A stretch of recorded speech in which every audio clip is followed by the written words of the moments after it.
Point ఏంటంటే మన పాఠమే ఎందుకు అధ్యయనం చేయాలనే దాంట్లో మొదటి పాయింట్ ఇప్పుడే చూసాము. క్రీస్తునందు మనల్ని రక్షణలో నడిపించడానికని తిమోతి రాసిన పత్రికలో నువ్వు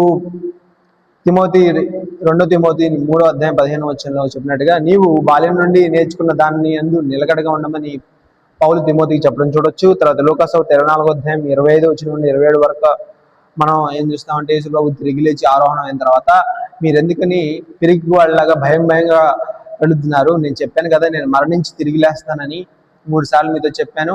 దాని తర్వాత ప్రవక్తల్లో కూడా ఇది ప్రవచించారు, ఆయన వచ్చి మరణించి మహిమలోకి తిరిగి వెళ్ళడం అగత్యమని ప్రవక్తలు చెప్పారు కదా, అవన్నీ ఆయన యేసు ప్రభు చెప్తాడు.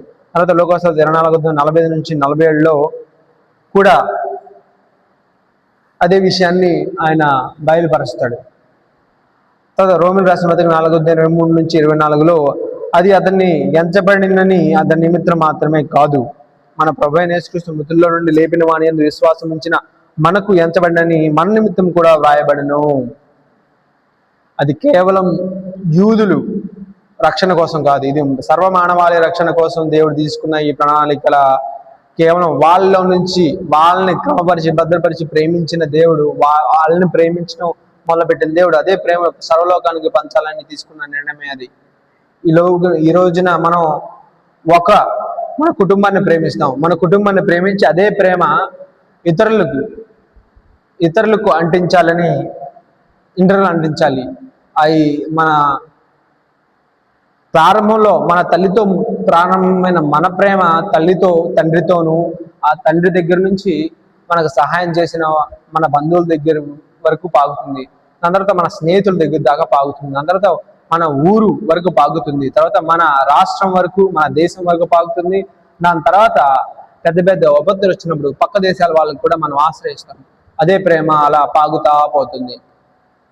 యేసు ప్రభు కూడా అదే ప్రణాళికలో మనం చూస్తున్నాం. యేసు ప్రభు ఒక కుటుంబాన్ని ఎన్నుకుని ఒక మనిషిని ఎన్నుకుని ఆ మనిషి దగ్గర నుంచి సర్వమానవాళిని కి రక్షణార్థమైన ఇంక్లూజివిస్టిక్గా ఆ కుటుంబం నుంచి ప్రారంభమై సర్వ లోకానికి వ్యాపించేటట్టుగా ఆయన ఒక విత్తనం నాటబడింది. అది ఓపిక వలన, ముందు చూపు వలన, జ్ఞానం వలన సాధ్యమైంది. రెండో పాయింట్, అది మొదటి పాయింట్, క్రీస్తుని మనలను రక్షణలోకి నడిపించడానికి మొదటి పాయింట్. రెండవది నీతి యందు బోధించి తర్ఫీదునిచ్చి దేవుని సేవకే సిద్ధపరచటకి. 2 తిమోతి 3వ అధ్యాయం 16-17 వచనాల్లో